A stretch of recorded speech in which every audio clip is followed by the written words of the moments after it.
How to use referral code on Temu. So go ahead and open your Temu application. Make sure that you have your account logged in.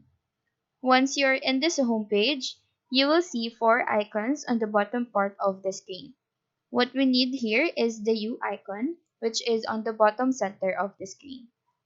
Tap on U, and in this page, you will see messages, orders, reviews, and what we need here is the option called coupons and offers. So just click on that, and in the Unused tab, click on that, and in the Unused tab, tap on the search bar, type in whatever referral code you received.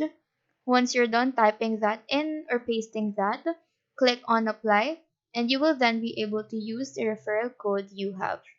So that is how to use referral code on Temu. Do let us know if this video helped you out, and if you have any questions, feel free to drop them down below. Thank you for watching and have a nice day.